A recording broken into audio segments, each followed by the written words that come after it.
Jujur kalau saya nggak kaget.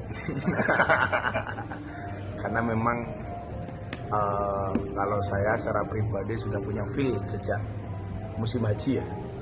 Karena salah satu doa saya di Mekah ya Mas Gibran jadi wakil presiden.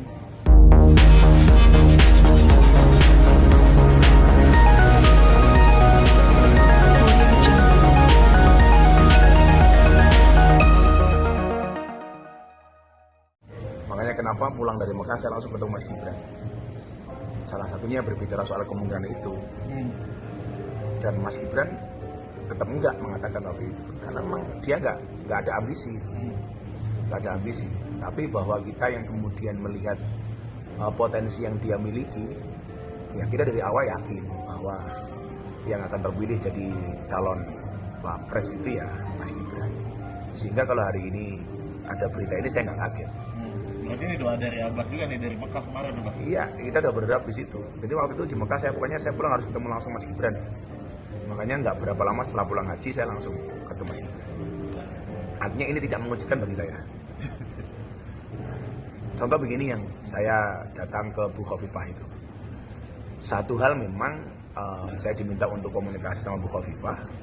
Tapi di satu sisi ya untuk memecah konsentrasi. Sehingga tidak semuanya orang fokus kepada Mas Gibran. Kan kasihan juga kalau beliau dalam tekanan terus kan. Begitu saya datang ke Bu Khofifah kan beritanya langsung ganti ke Bu Khofifah. Itu untuk mengurangi tekanan publik kepada Mas Gibran. Berarti kemarin pertemuan di Tuban sama Pak Erlangga ada pembahasan soal ini dong? Sudah ada. Sudah kita bicara soal itu kemungkinan salah satu alternatif terkuatnya adalah Mas Gibran. Walaupun secara pribadi dan personal Pak Erlangga itu belum ketemu sama Mas Gibran. Belum ketemu sama Mas Gibran dan secara organisasi Golkar juga belum memutuskan. Tapi sudah ada tanda-tanda bahwa memang salah satu yang terkuat itu adalah Mas Gibran. Contoh ketika kita bersimulasi ya antara Mas Prabowo dengan Mas Gibran, ketika disandingkan Mas Prabowo dengan nama lain, kita nggak perlu nyebut nama ya, itu selisihnya tipis. Padahal kan kalau dilihat dari calon-calon nama lain yang beredar, itu nama Gibran paling akhir kan, dibandingkan nama-nama beken lainnya lah. Itu kan udah ada setahun yang lalu bahkan 2 tahun. Dan ketika disimulasikan dengan Mas Gibran itu selisihnya cuma 2%. Pak Prabowo dengan calon lain umpamanya itu 38 umpamanya. Ketika Mas Prabowo dengan Mas Gibran 36. Yang ini belum bergerak saja sudah seperti ini. Kan sampai hari ini belum ada Mas Gibran secara pribadi nggak bergerak kan? Karena memang dia belum mengiyakan baru hari ini. Beliau belum mengiyakan saja. Coba kita lihat relawan-relawan yang tumbuh secara organik itu kan nggak terbentuk. Kayak kemarin saya di Bali, di seluruh Indonesia. Belum lagi doa-doa pondok pesantren. Saya punya banyak video itu kiriman dari daerah-daerah, deklarasi dan doa bersama untuk Mas Gibran. Padahal Mas Gibran belum mengatakan iya. Itu satu, surveinya sudah tinggi, jaringan relawan organik itu begitu cepat terbentuk. Oke. Nah, tadi Pak Prabowo di pidatonya di DPP bilang bahwa kita ini perlu sosok pemuda, Pak. Sosok pemuda untuk melanjutkan estafet kebangsaan ini, Pak. Gitu, Pak. Tanggapan apa kira-kira dengan hadirnya Mas Gibran sebagai cawapres dia, bahwa ini adalah gayung bersambut gitu, Pak? Cocok. Saya selalu berpegang kepada kaidah inna fi yadi subhani amrul ummah. Sesungguhnya di tangan pemuda itu urusan umat. Wa fi aqdamiha hayatah, dan di telapak kaki pemuda itu adalah kehidupan umat. Saya pikir memang bangsa ini ketika kita memiliki bonus demografi dengan 56% itu kaum milenial, nggak salah kan kemudian kita punya pemimpin muda. Contoh kemarin Ekuador, presiden terpilih itu baru 36 tahun.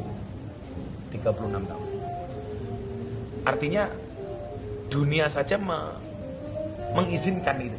Kenapa kita masih memperdebatkan itu? Satu, ini kan dinasti. Itu kan given yang kita tidak bisa minta. Kalau boleh dilahirkan ya saya milih Dijenai Gus Dur. Ya kan gitu. Jadi kalau kita sekarang mempersoalkan politik dinasti umpamanya, ya mohon maaf, ibu kita Ibu Megawati itu ya besar karena bapaknya Pak Karno, Pak. Mbak Puan juga sama mendapatkan nama kebesaran dari seorang ibu. Mas AHY juga sama bisa mendapatkan nama besar ya karena di Yudhoyono di belakangnya. Mbak Yeni Wahid sama. Demikian juga dengan yang lain seperti Pak Tommy Soeharto dan sebagainya. Kenapa kok yang dipermasalahkan dinasti cuma Mas Gibran? Kenapa yang lain enggak? Apa karena sekarang masih menjabat? Artinya gitu? kalau ada orang yang mempermasalahkan Mas Gibran kanannya Pak Jokowi, itu sama halnya ada yang mempermasalahkan Bu Megawati kenapa jalannya Bung Karno. Kan logikanya begitu. Ya, iya Pak. Logikanya begitu. Benar. Jadi mau dipaksakan kayak apapun kemudian kalau memang tidak punya kemampuan ya susah. Ketika dijual kayak apa kalau memang nggak punya, nggak laku ya susah, nggak marketable itu. Gitu. Bahwa ini ada campur tangan Tuhan bagi saya, iya pasti, pasti. Kok sampai terjadi seperti ini? Tapi ketika hanya melekatkan dinasti politik kepada Mas Gibran saja, saya pikir tidak fair.